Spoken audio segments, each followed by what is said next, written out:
Tea கடை kitchen சொந்தங்களுக்கு வணக்கம். இன்றைக்கி நல்ல சூப்பரான டேஸ்ட்டில் ஒரு லெமன் சோறும் அதுக்கு சைடிஷாக நல்ல அட்டகாசமான காம்பினேஷனில் உருளைக்கிழங்கு மசாலாவும் ரெடி பண்ண போகிறோம். வீட்டில் எல்லோரும் நேரம் லீவில் இருப்பீங்க, எங்கேயாவது டூர் போகணும்னு நினச்சிங்கன்னா இந்த மாதிரி ரெடி பண்ணி வச்சுட்டு போங்க. டூர் ரொம்ப சிறப்பாக இருக்கும்.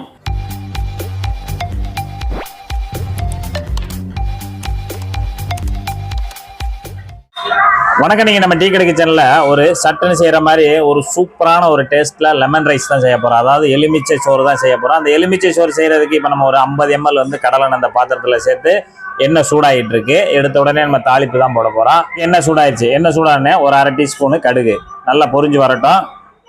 உளுந்து 1 டீஸ்பூனு, 2 டீஸ்பூனு கடலைப்பருப்பு. இப்போ நம்ம கடுகு பருப்பு எல்லாமே நல்லா பொரிஞ்சு வரட்டும். எண்ணெயில் நல்லா கலந்து விடுங்க, நல்லா பொரிஞ்சு வரட்டும். இப்போ நம்ம கடுகு உளுந்து பருப்பு எல்லாம் பொரிஞ்சு வந்துருச்சு. ஒரு 4 பச்சை மிளகா 2 கீரி வச்சுருக்கோம், சின்ன சின்னதாகவும். அது ஒரு 4 பச்சை மிளகா உள்ளே சேர்த்துக்கலாம். அதை இந்த எண்ணெயில் சேர்த்துருங்க. கருவேப்பிலை தாராளமாக ஒரு 3 கொத்து உருவி நம்ம உள்ளே சேர்த்துடலாம். இஞ்சி ஒரு 10 கிராம் நல்லா புதுசாக வெட்டி வச்சுருக்கோம், அதையும் நம்ம உள்ளே சேர்த்துக்கலாம். நிலக்கடலை பருப்பு வறுத்த பருப்பு ஒரு 1/4 கப்பு நல்லா தொலியை நீக்கிட்டு எடுத்து வச்சுருக்கோம், அதையும் நம்ம உள்ளே சேர்த்துடலாம். இங்கே முந்திரி பருப்பு ஒரு 25 கிராம் எடுத்து வச்சுருக்கோம், அதையும் நம்ம உள்ளே சேர்த்துடலாம். காஞ்ச மிளகா குண்டு மிளகா ஒரு 7 மிளகா எடுத்து வச்சுருக்கோம், அதையும் நம்ம உள்ளே சேர்த்துடலாம்.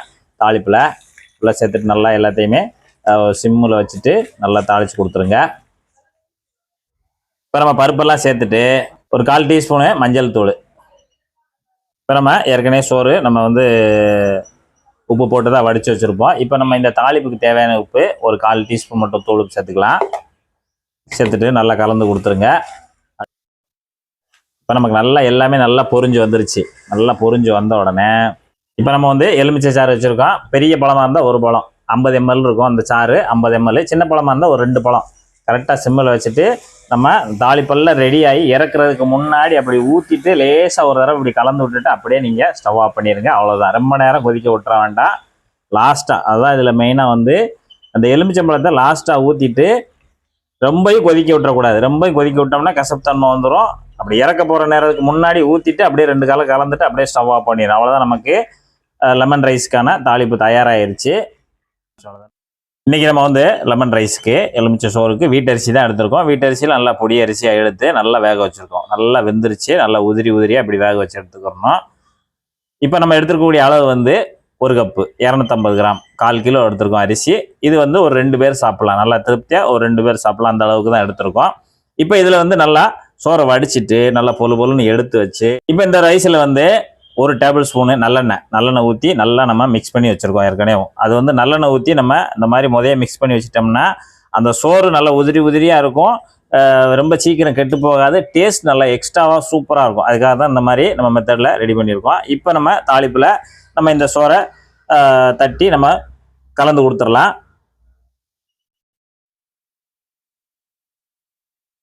இப்போ நம்ம சோறை தாளிப்பில் போட்டாச்சு. நம்ம எலுமிச்சை தாளிப்பில் போட்டு நல்லா கலந்து கொடுத்துருங்க. எல்லா சோறுலையும் படுற மாதிரி கலந்து கொடுத்துருங்க. இருக்கிறதுலே நம்ம வந்து சட்டுன்னு எளிமையாக தயார் பண்ணக்கூடியது இந்த லெமன் ரைஸ் தான், எலுமிச்சை சோறு தான். வேறு எங்கேயும் நம்ம வெளியில் போனாலும் இந்த மாதிரி நம்ம ரெடி பண்ணி கொண்டு போனோம்னா ஒரு 2 நாளைக்கு வரைக்கும் நல்லா தாக்கு பிடிக்கும். அந்த மாதிரி தான் நம்ம வந்து உடனே சாப்பிட்றா இருந்தால் புளிப்புத்தன்மையை கொஞ்சம் குறைச்சிக்கிறணும். நம்ம கொஞ்சம் வெயிட் பண்ணி சாப்பிட்ணும், நாளைக்கு வரைக்கும் வச்சுருக்கணும்னா கொஞ்சம் புளிப்பு ஏற்றிக்கிட்டோம்னா சரியாக இருக்கும். போட்டு நல்லா கலந்தாச்சு. இந்த மாதிரி கலந்துடணும். கடைசியாக கொஞ்சம் பச்சை கொத்தமல்லி தழை லேசாக தூவி விட்டுட்டு அப்படியே கலந்து கொடுத்துருங்க. நமக்கு ஒரு சூப்பரான லெமன் ரைஸ் தயாராகிடுச்சு. சட்டுன்னு ஒரு எளிமையான முறையில் இன்றைக்கி நம்ம லெமன் ரைஸ் சூப்பராக தயாராகிடுச்சு. அதுக்கு சைடிஷ்டு வந்து உருளைக்கிழங்கு மசாலா சூப்பராக வரும். ஒரு பொடி உருளைக்கிழங்கு மசாலா செய்ய போகிறோம். அதுக்கு நம்ம இன்றைக்கி உருளைக்கிழங்கு 1/2 கிலோ எடுத்துருக்கோம். 1/2 கிலோ எடுத்துகிட்டு நல்லா தொலியெல்லாம் சீவிட்டு கழுவிட்டு நல்லா ரவுண்டாக வெட்டி வச்சுருக்கோம். இந்த அளவு திக்னஸில். இது வந்து நான் வந்து பஜ்ஜி கட்டையில் தான் சீவினேன். நீங்கள் வந்து பஜ்ஜி கட்டை இருந்தால் அதில் சீவிக்கோங்க இந்த அளவுக்கு. இல்லைனா கத்திட்ட கூட அந்த அளவுக்கு நல்லா ரவுண்டாக கட் பண்ணிக்கோங்க. கட் பண்ணிவிட்டு இதை நல்லா அலசிட்டு இப்போ நம்ம தனியாக எடுத்து வச்சுக்கலாம். தனியாக தட்டில் எடுத்து வச்சுட்டு இப்போ நம்ம உருளைக்கிழங்கு பொடி மசாலா பண்ண போகிறோம். அதுக்கு இப்போ எண்ணெய் வந்து ஒரு 50 ml எண்ணெய் கடலெண்ணெய் சேர்த்துருக்கோம். சட்டியில் சேர்த்துட்டு எண்ணெய் சூடானோடனே ஒரு 1/2 டீஸ்பூனு கடுகு உளுந்து 2 சேர்ந்தது ஒரு 1/2 டீஸ்பூனு. அது நல்லா பொரிஞ்சு வரட்டும். இப்போ நமக்கு கடுகு நல்லா பொரிஞ்சு வந்துருச்சு. ஒரே ஒரு டீஸ்பூனு கடலைப்பருப்பு, நம்ம தாளிப்பு கடலைப்பருப்பு 1 டீஸ்பூனு, அதையும் சேர்த்துட்டு நல்லா எண்ணெயில் பொரிஞ்சு வரட்டும். கருவேப்பிலை ஒரு 2 கொத்து கருவேப்பிலை, அதையும் நம்ம உள்ளே சேர்த்துடலாம். கருவேப்பிலை சேர்த்துட்டு அப்படியே நம்ம உருளைக்கிழங்கு எடுத்து எல்லாத்துலேயும் எண்ணெயில் சேர்த்துருங்க. நம்ம உருளைக்கிழங்கு அப்படியே எண்ணெயிலே தான் நம்ம வேக வைக்க போகிறோம். மசாலா உருளைக்கிழங்க இப்போ நம்ம அப்படியே லேசாக கலந்து விட்டுக்கலாம். அடுப்பு ரொம்ப ஹை ஃப்ளேமில் இருந்துட வேண்டாம். ஏன்னா நமக்கு அந்த உருளைக்கிழங்கு லேசாக அப்பப்போ ஒட்டி பிடிச்சி வரும் அடுப்பை நீங்கள் மீடியத்திலே வச்சுட்டு நம்ம அந்த உருளைக்கிழங்கு சூப்பரான ஒரு பொடி ரோஸ்ட் பண்ணிடலாம்.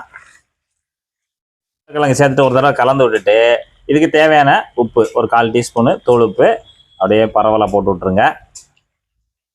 லேசாக அப்பப்போ கலந்து விட்டுக்கிட்டே இருங்க. அது ஒட்டாத மாதிரி, சட்டியில் ஒட்டாத மாதிரி அப்பப்போ கலந்து விட்டுக்கிட்டே இருங்க.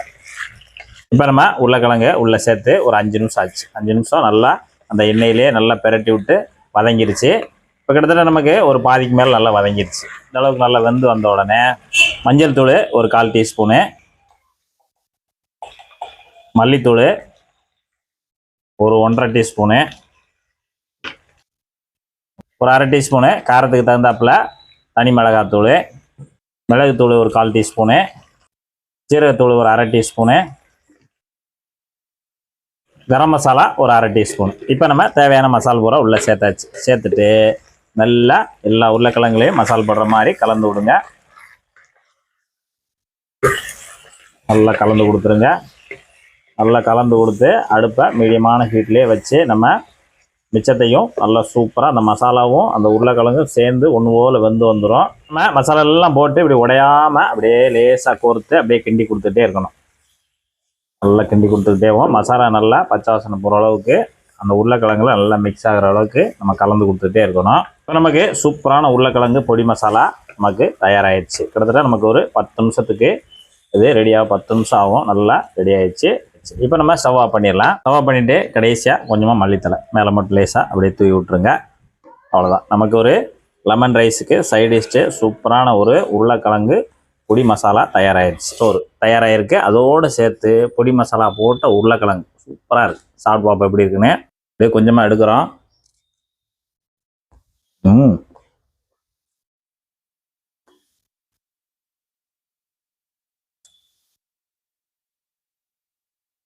லெமன் ரைஸு சூப்பராக இருக்குது.